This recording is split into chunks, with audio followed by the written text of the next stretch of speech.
आता specific heat capacity आपल्याला learn करायचं आहे, पण त्या अगोदर आपण हीट कॅपॅसिटी काय असतं ते लर्न करू.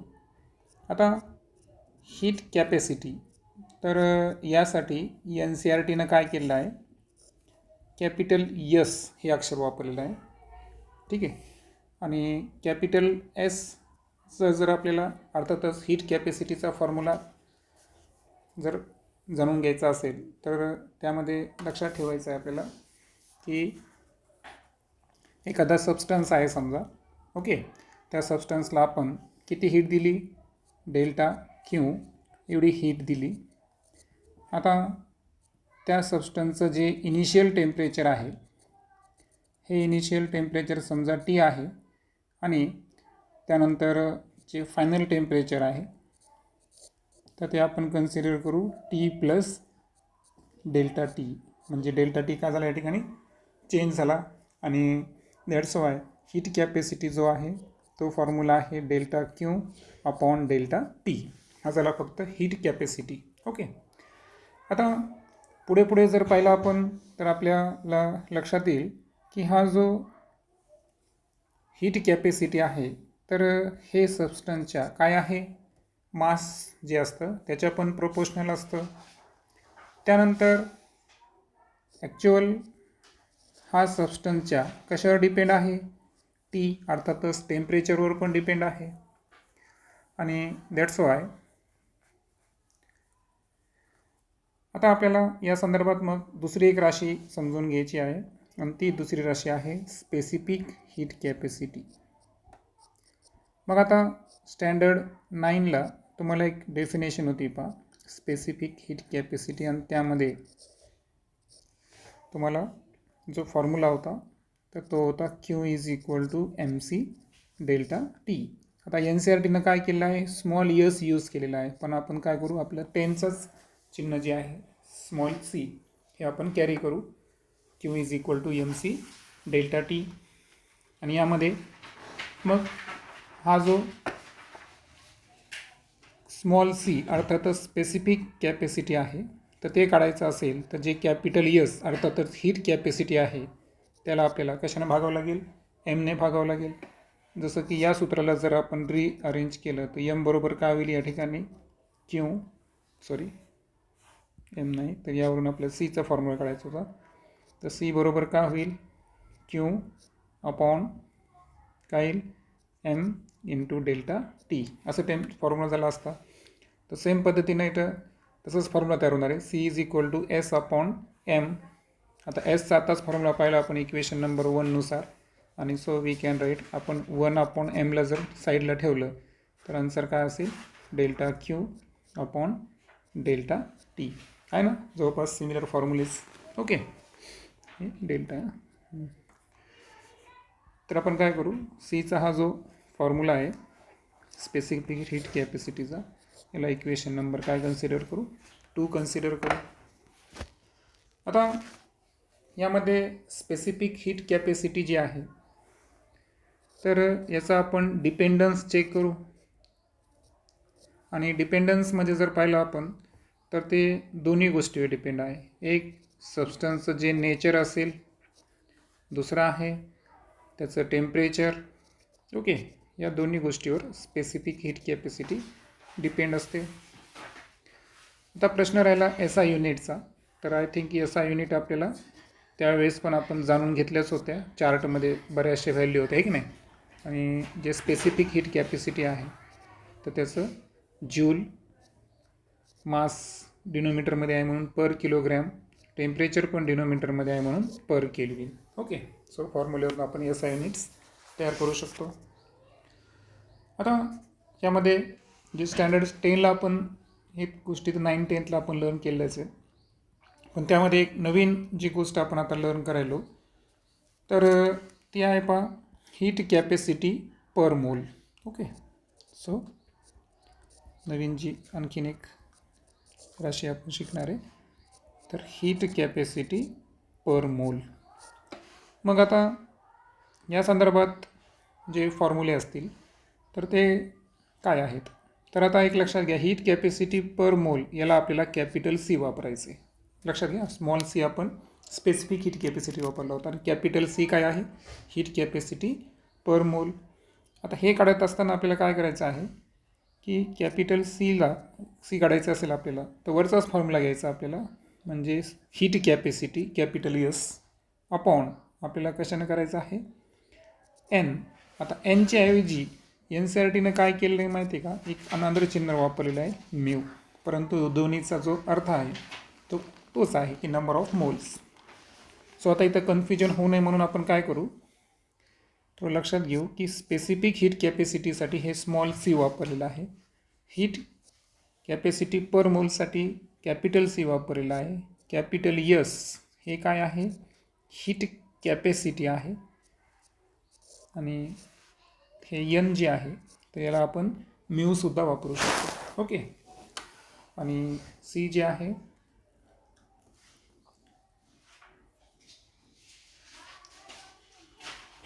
तर याचा फॉर्म्युला आता आपल्याला एक्सटेंड करायचा आहे. आणि आपल्याला माहीत आहे की C is equal to 1/n जर आपण सेपरेट घेतलं तर काय राहील? Delta Q upon delta T. Equation number 1ची किंमत आपण इथं पुटअप केली. सो हे असेल इक्वेशन नंबर 3. आता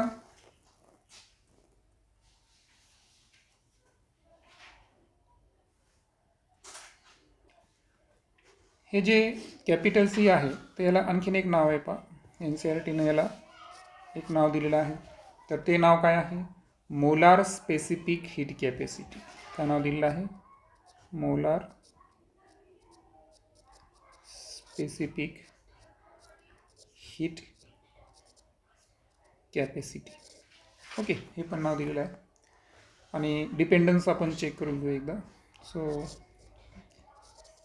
डिपेंडन्स जर पाहिला आपण तर यामध्ये सुद्धा 3 गोष्टी असतील. तर एक आहे, आता सर्वात महत्त्वाचं आपण इंडिपेंडंट घेऊ वाटल्यास, अगोदर वरती लिहितो मी वाटल्यास. तर इंडिपेंडंट जर थेरॉटिकलमध्ये आलं तुम्हाला तर ते आहे पहा अमाऊंट ऑफ सबस्टन्स. कुठेही फॉर्म्युल्यामध्ये अमाऊंट ऑफ सबस्टन्सचा उल्लेख नाही आहे. त्याच्यावरती काय आहे? इंडिपेंडंट आहे. आणि डिपेंडन्स जर पाहिलं आपण ते आहे सबस्टन्सचं नेचर, त्यानंतर टेम्परेचर आणि त्यानंतर आहे कंडिशन, की ॲक्च्युअल जे आपण हीट जे आहे सप्लाय करायलो त्याची कंडिशन काय आहे. ओके, अशा तिन्ही गोष्टीवर डिपेंड आहे. एसआय युनिट जर पाहिलं आपण तर फॉर्म्युल्यावरून तयार करू शकतो आपण. आणि एसआय युनिट तेच असेल जूल. फक्त मोल असल्यामुळे इथं किलोग्रॅमच्या ऐवजी पर किलोग्रॅमच्या ऐवजी काय असेल या ठिकाणी? पर मोल असणार. बरोबर ना? सो पर मोल पर केल्विन हे असणार एसआय युनिट. आता इथून पुढे आपल्याला काय करायचं, आता कन्सिडर करायचं आहे की एक सॉलिड आहे. ओके, सो कन्सिडर की एक सॉलिड आहे. आता याच्यातला काही कंटेंट आपल्या पुढच्या चॅप्टरमध्ये, बरं, त्याच्यामुळे ही व्हॅल्यू कशी आली, हे सूत्र कसं आलं ते आपल्याला नेक्स्ट चॅप्टरमध्ये लर्न करायचं आहे. 12व्या चॅप्टरमध्ये. सध्या आपण 11वा चॅप्टर बघायलो, त्यामुळे काही गोष्टी आपण कन्सिडर करू. एक सॉलिड आहे समजा.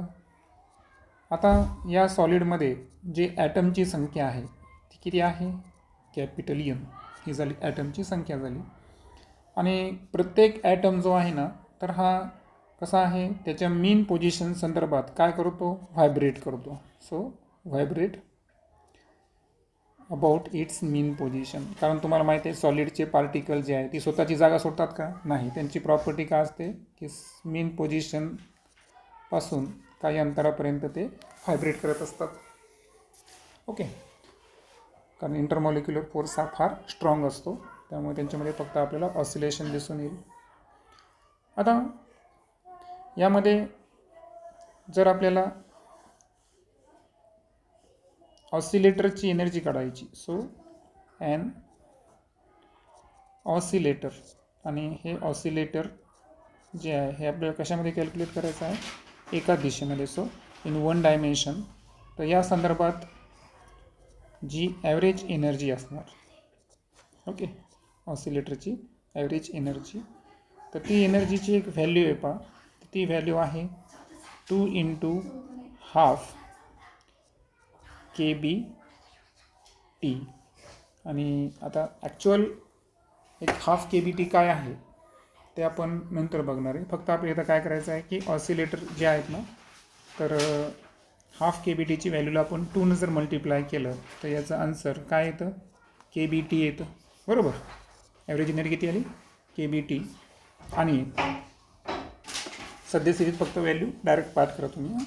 आणि त्यानंतर त्याचीच व्हॅल्यू जर आपल्याला 3 डायमेन्शनमध्ये काढायची असेल, ओके, सो 1 डायमेन्शनची आपण 3 डायमेन्शनमध्ये आपण काय करायलो, त्या सॉलिडची ॲव्हरेज एनर्जी कॅल्क्युलेट करायलो. तर जे आलेलं आन्सर आहे त्याला आपण काय करणार, 3ने मल्टिप्लाय करणार. आणि सो ती व्हॅल्यू काय असेल, 3 KBT. ओके, आता एक लक्षात घ्या, ही के जे आहे ना, हे थोडंसं मी काढताना काढलेलं आहे पण ते स्मॉल आहे. सो आता आपल्याला काढायची आहे पहा, for 1 mole of solid. Okay, 1 मोल आपण सॉलिड घेतला. ओके, आणि या सॉलिडची आपल्याला काय कॅल्क्युलेट करायची आहे, टोटल एनर्जी कॅल्क्युलेट करायची आहे. मग टोटल एनर्जीसाठी जर आपण U वापरला अक्षर, तर त्याचा फॉर्म्युला काय माहिती आहे का, की आलेल्या एनर्जीला आपल्याला नंबर ऑफ ॲटम्सनं मल्टिप्लाय करावं लागेल. Okay, sorry, Avogadro's number. बरोबर, so U is equal to किती आला आपल्याकडे व्हॅल्यू, 3 KBT. याला आपल्याला काय करायचं, ॲव्होगॅड्रोज नंबरनं मल्टिप्लाय करायचं. मात्र एक लक्षात घ्या की जेव्हाही आपण KBTला ॲव्होगॅड्रोज नंबरनं मल्टिप्लाय करतो तर त्याचं आन्सर काय येतं, R, जी की युनिव्हर्सल गॅस कॉन्स्टंट आहे. आणि दॅट्स वाय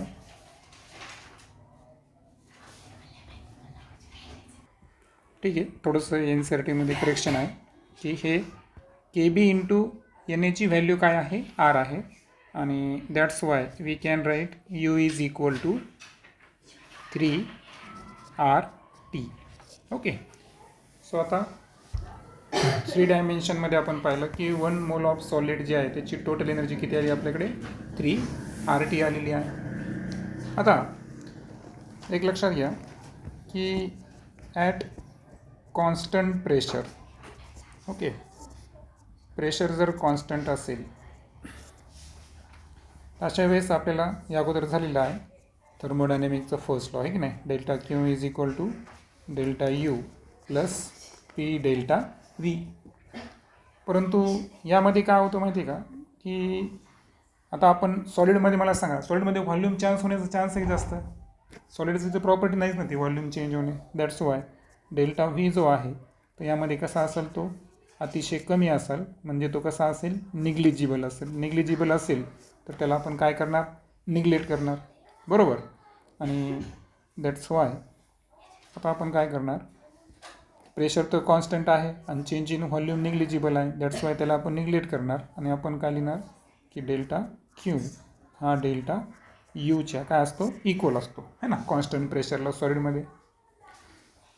मग आता यावरून आपल्याला जी आपली कन्सेप्ट आहे मेन, कोणती, मोलार स्पेसिफिक हीट कॅपॅसिटी काढायची असेल तर त्याचा आत्ताच फॉर्म्युला पाहिला आपण. तो फॉर्म्युला आहे ΔQ/ΔT. करेक्ट. मग आता या कंडिशननुसार ΔQची व्हॅल्यू काय टाकतो मी, ΔU/ΔT. आता ΔU जी आहे तर त्याची आता यूची व्हॅल्यू काय आहे, 3RT. मग ΔUची व्हॅल्यू काय असेल, 3R∆T. करेक्ट. आणि खालचा ΔT, सो हे कॅन्सल होतील आणि त्याची व्हॅल्यू किती येईल, 3R. आणि देअरफॉर या कंडिशनमध्ये molar specific heat capacity of the substance त्याची व्हॅल्यू किती आलेली आहे, 3R आलेली आहे.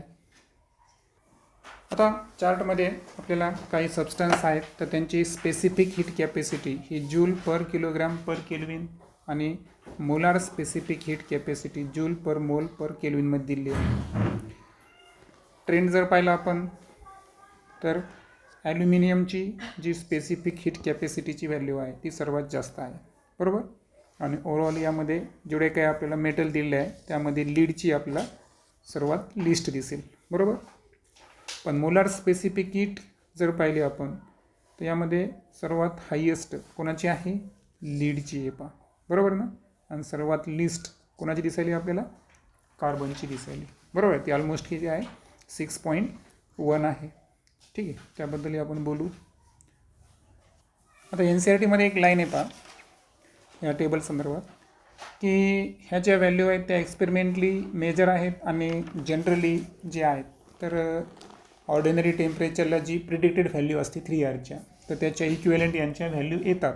पण यामध्ये एक्सेप्शन कोण दाखवलेलं आहे, कार्बन दाखवलेलं आहे. आता ते का आहे ते आपण पुढे डिस्कस करू, परंतु सध्या लक्षात घ्या फक्त, हे की नाही, की जे प्रिडिक्टेड व्हॅल्यू असतात ना ऑर्डिनरी टेम्परेचरला 3R तर त्या संदर्भात एक्सेप्शन कोण आहे, तर कोण आहे त्यामध्ये, कार्बन हे एक्सेप्शन आहे.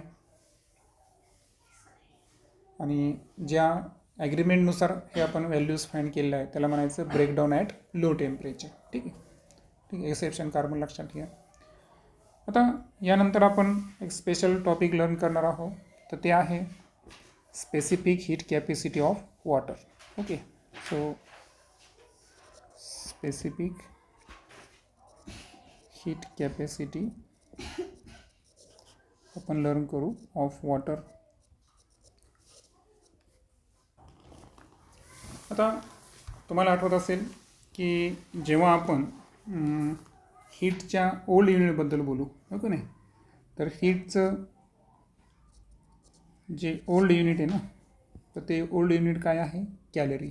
ओके, जनरली सुरुवातीला हीट कशामध्ये मोजली जायची, कॅलरीमध्ये मोजली जायची.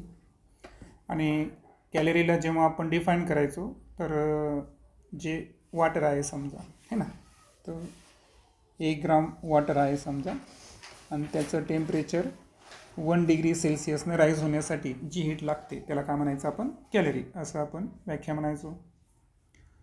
परंतु ही काय त्याची प्रेसियस मेजरमेंट नाही आहे, लक्षात घ्या. तर टेम्परेचर जे 1 डिग्री आहे तर तुम्हाला आठवत असेल काही नवीला असताना आपण पाहिलं होतं की 14.5 to 15.5 हीच आपली टेम्परेचरची रेंज होते, है ना, बरोबर आहे का. म्हणजे ते पण टेम्परेचर जे आहे ते या ठिकाणी काय करतं, मॅटर करतं. आता ग्राफमध्ये जर पाहिलं आपण तर 0 डिग्री ते 100 डिग्री सेल्सिअस, ओके, तर यांच्या दरम्यान आपल्याला स्पेसिफिक हीट कॅपॅसिटी जे की वाय ॲक्सिसला घेतलं आपण, जे की स्पेसिफिक हीट कशामध्ये मोजतो आपण, कशामध्ये घेतली सध्या, कॅलरी पर ग्राम डिग्री सेल्सिअस म्हणजे CGSमध्ये घेतलेलं आहे. तर इथं तुमच्या लक्षात येईल की 0 आणि 100 डिग्रीला जर पाहिलं तर व्हॅल्यूज काय आहेत, मोस्ट आहेत. आणि 40च्या रेंजमध्ये जर आली तर व्हॅल्यू जी आहे ती 1पेक्षा सुद्धा काही या ठिकाणी कमी येत आहे स्पेसिफिक हीट कॅपॅसिटी. आणि जनरली आपण माहिती आहे स्पेसिफिक हीट कॅपॅसिटी आपण वॉटरची किती घेतो, 1 घेत असतो, ओके. परंतु हा व्हेरिएशन आपल्या इथं लक्षात येणं महत्त्वाचं आहे. आणि दॅट्स वाय म्हणून तो टाईम इंटरवल जो घेतला आपण, है की नाही, टाईम इंटरवल काय घेतला होता आपण, पहा तुम्ही जर इथं 100ला क्लिक केलं तर ही जी टेम्परेचरची रेंज आहे ना ही बरोबर ही रेंज येते. आणि ही जी रेंज आहे ही कोणती आहे, 14.5 degree Celsius to 15.5 degree Celsius, okay. म्हणजे त्यावेळेस तुमच्या मनामध्ये प्रश्न आला असेल की टेम्परेचरची ही रेंज का घेतली, पण त्यावेळेस आपल्याला ग्राफचा अभ्यास होता का, नाही. आज ग्राफच्या अभ्यासाने ही गोष्ट इथं काय होऊन जाते, क्लिअर होऊन जाते, ओके.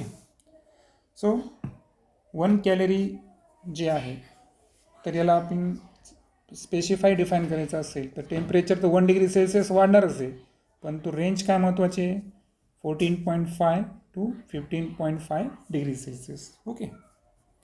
आता हीट जी आहे तर स्वतः हीटला आपण व्हॉट इज द हीट असं जर प्रश्न विचारला तर आपण सरळ सरळ उत्तर देतो, it is a form of energy. ते ऊर्जेचं काय आहे, एक रूप आहे, बरोबर. आणि आपल्याला माहीत आहे की जेव्हा आपण त्याचं SI युनिट जे आहे, SI युनिट जर तुम्हाला विचारलं तर डेफिनेटली आपण ते काय घेतो, joule. Why joule, because it is a form of energy है ना. आणि म्हणून ही जी स्पेसिफिक हीट कॅपॅसिटी आहे वॉटरची. ओके, आता तुम्हाला माहीत आहे 1 कॅलरी इज इक्वल टू 4.18 है ना, हे झालं होतं तुम्हाला. आता तुम्हाला त्यामध्ये 6 ॲड करायचं आहे, दशमांशानंतर तिसरं असतं.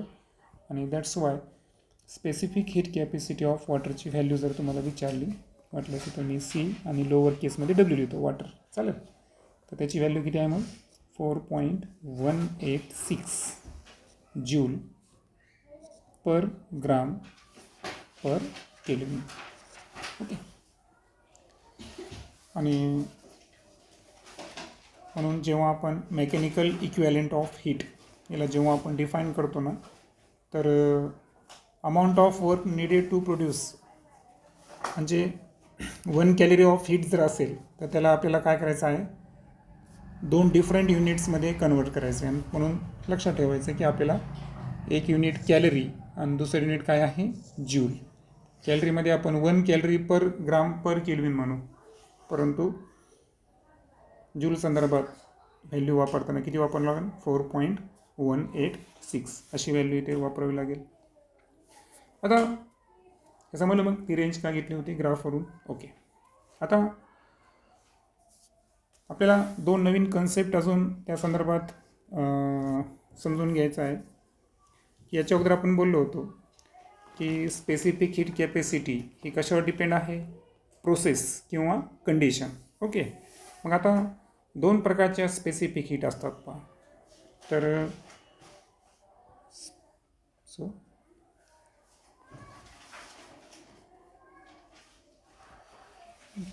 आपण सध्या बोलायलो मोलार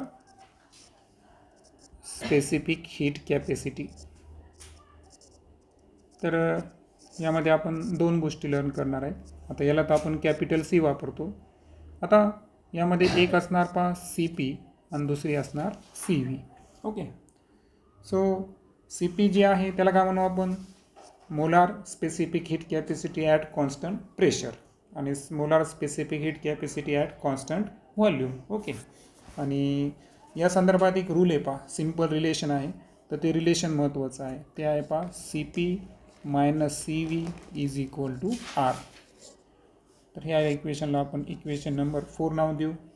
आणि हे जे रिलेशन आहे तर यामध्ये लक्षात ठेवायचं आर जो आहे तर हा काय आहे, त्याला आपण म्हणायचं universal gas constant. Okay, so it is a universal gas constant. आता C P minus C V is equal to R हे रिलेशन समजून घेतल्यानंतर आता आपण काय करू की हे रिलेशन आपल्याला आता प्रूव्ह दॅट करायचं आहे ना. फायनली आपल्या लेक्चरमध्ये आपल्याला काय करायचं आहे, हे रिलेशन प्रूव्ह करायचं आहे. मग हे प्रूव्ह करत असताना आपण काय करू की सर्वात अगोदर थर्मोडायनॅमिकचं फर्स्ट इक्वेशन घेऊ. ओके, आणि so for 1 mole of gas. Okay, so for 1 mole of gas आपल्याला माहीत आहे की delta Q is equal to काय घेतलं होतं आपण delta U plus P delta V. बरोबर, हे रिलेशन आपण घेतलं होतं. आता एक कन्सिडर करू आपण की डेल्टा क्यू जी आहे तर ही आपल्याला काय करायची आहे, एवढी हीट ॲब्झॉर्ब तर आपण करेलच, पण ॲब्झॉर्ब करताना जो व्हॉल्यूम आहे हा व्हॉल्यूम आपल्याला कसा ठेवायचा आहे, कॉन्स्टंट ठेवायचा आहे. व्हॉल्यूम कॉन्स्टंट ठेवायचा याचा अर्थ चेंज इन व्हॉल्यूम हा काय असणार या ठिकाणी 0. म्हणजे याचा अर्थ पी डेल्टा व्ही जी आहे ती व्हॅल्यू काय होणार या ठिकाणी 0 होणार. आणि सो आता मगाशी आपण एक इक्वेशन पाहिलं होतं पहा C is equal to delta Q upon delta T पाहिलं होतं आपण, है ना. त्यामध्ये ते इक्वेशन येतं. So C is equal to आपण इथं काय घेणार delta Q upon delta T. But मी तुम्हाला सांगितल्याप्रमाणे व्ही लोअर केसमध्ये का वापरलं मी, कारण मला काय करायचं आहे कॉन्स्टंट व्हॉल्यूम घ्यायचा आहे. आता इथं डेल्टा व्ही 0 झाला म्हणजे पी डेल्टा व्ही निग्लेक्ट करायचं आपण. क्यूची व्हॅल्यू डायरेक्ट काय घेऊ शकतो आपण डेल्टा यू घेऊ शकतो. सो इथं मी काय घेणार delta U upon delta T. Okay, lower केसमध्ये काय घेतलं मी व्ही. आता हा जो सबस्क्रिप्ट आहे कॉन्स्टंट व्हॉल्यूम हे आपल्याला काय करायचं आहे लास्ट स्टेपमध्ये काय करायचं आहे ड्रॉप करायचं आहे. ओके, आता हे ड्रॉप का करायचं आहे याच्या मागचं रिझन जर पाहिलं आपण तर जे यू असतं ना म्हणजे इंटरनल एनर्जी, तर हे ॲक्च्युअल आयडियल गॅसची जी आहे ना ही फक्त टेम्परेचरवर डिपेंड आहे, ती व्हॉल्यूमवर डिपेंड आहे का? नाही. जेव्हा आपण स्टेट व्हेरिएबल पाहिले होते तेव्हा आपण सांगितलं होतं की प्रेशर आणि व्हॉल्यूम याच्यावरती डिपेंड नाही, तर ते कशावर डिपेंड आहे? टेम्परेचरवर डिपेंड असते, बरोबर आहे का? हां, that's why U is independent on the volume. That's why व्हीला आपण काय करू शकतो इथं? निग्लेक्ट करू शकतो. आणि दॅट्स वाय इक्वेशन का होईल? Delta U upon delta T. Okay. आता हे जे इक्वेशन आहे हे आपण लोअर केस मेथडमध्ये व्ही लिहितो आणि या पूर्ण इक्वेशनला मी सारांशलेशन लिहू शकतो की सी व्हीची व्हॅल्यू ही 100% काय असते? Delta U upon delta T. आता वरचे इक्वेशन सोडून देऊ आपण. बरं ठीक आहे, 5 नंबर घेऊ, कंटिन्यू करू म्हणजे तुम्ही कन्फ्यूज होणार नाही. ठीक आहे. आता प्रश्न राहिला आता सी पी संदर्भात, बरोबर आहे का? म्हणजे आपल्याला आता काय घ्यायचं आहे की हीट ॲब्झॉर्ब करायची आहे. मग असे सांगितल्याप्रमाणे की आपल्याला डेल्टा क्यू जी आहे तर एवढी हीट ॲब्झॉर्ब करायची आहे, पण अशा वेळेस प्रेशर कसा ठेवायचा? आपल्याला कॉन्स्टंट ठेवायचा आहे. आता प्रेशर कॉन्स्टंट असताना आपल्याला माहीत आहे की सी पी सेम पद्धतीनं काय होणार? Delta Q upon delta T upon काय असणार या ठिकाणी? कॉन्स्टंट प्रेशर असणार इज इक्वल टू. आता इथं मात्र काय झालं माहिती आहे का की इथं प्रेशर कॉन्स्टंट आहे, व्हॉल्यूम चेंज 0 आहे का? नाही. म्हणजे याचा अर्थ ही व्हॅल्यू आपल्याला काय घेणं आहे? विचारात घेणं आहे, बरोबर आहे का? ही विचारात घेणं आहे. आणि म्हणून आता आपण काय करणार? डेल्टा क्यूची जी किंमत आहे ही वाली फर्स्ट थर्मोडायनॅमिकचं पहिलं इक्वेशन ती आपण पुटअप करू. So delta U plus P delta V याला आपल्याला काय करायचं आहे? डेल्टा टीनं डिनोट करायचं, फक्त व्हॅल्यू पुटअप केली. आता आपण काय करू की यांचे जे डिनोमिनेटर आहे ते सेपरेट करू. So delta U upon delta T. आता इथं मी पी निग्लेक्ट करतो, चालेल का? कारण इंटरनल एनर्जी त्याच्यावर डिपेंड आहे का? नाही. दॅट्स वाय मी त्यांना निग्लेक्ट करणार. तर हे जे निग्लेक्ट करायला मी वारंवार तिथे एक शब्द लक्षात ठेवा बरं. मी कंडिशन काय सांगितलं तुम्हाला? आयडियल गॅससाठी. हां, बरोबर आहे का? तर कंडिशन लक्षात घ्या की निग्लेक्ट जे करायलो मी दरवेळेस, तर हे कोणासाठी सांगालो मी? आयडियल गॅस संदर्भात सांगायलो. सो इथं काय येणार? Delta U upon delta T plus P delta V upon delta T, correct. आणि ही व्हॅल्यू कोणाची आली? सी पीची आली. आणि हे इक्वेशन नंबर काय घेऊ आपण? 6 घेऊ. आता आपण काय करायचं? इक्वेशन नंबर 6मधून आपण इक्वेशन नंबर 5 काय करू? मायनस करू. ठीक आहे. सो आता इक्वेशन नंबर 6 काय आपलं? सी पी है ना, लेफ्ट हँड साईड काय आहे? C V is equal to इथे कोण आहे? Delta U plus delta T plus P delta V upon delta T. Okay. आणि आता मायनस सी व्हीची किंमत काय आहे? Delta U upon delta T. तर या ठिकाणी हे दोन राशी काय होतील? कॅन्सल होतील. सो आता शिल्लक राहणारी व्हॅल्यू कोणती आहे? P delta V upon delta T. आता तुम्हाला माहीत असेल की एक आयडियल गॅस इक्वेशन असतं P V is equal to N R T है ना. आयडियल गॅस इक्वेशनमध्ये एनची व्हॅल्यू जर 1 घेतली आपण तर पी व्ही बरोबर काय होतं? R T. याचाच अर्थ P V upon T is equal to काय असतं नेहमी? आर. इथं कंडिशन काय आली? पी इज इंटू आलं का? Change in volume upon change in temperature. याचा अर्थ ती व्हॅल्यूसुद्धा कोणाच्या इक्वल आहे? आरच्या इक्वल आहे. मग लेफ्ट हँड साईडला काय होता? C P minus C V is equal to काय आला? आर. Hence prove. नेक्स्ट लेक्चरमध्ये आपण थर्मोडायनॅमिक स्टेट व्हेरिएबल्स आणि इक्वेशन ऑफ स्टेट या संदर्भात डिस्कस करू.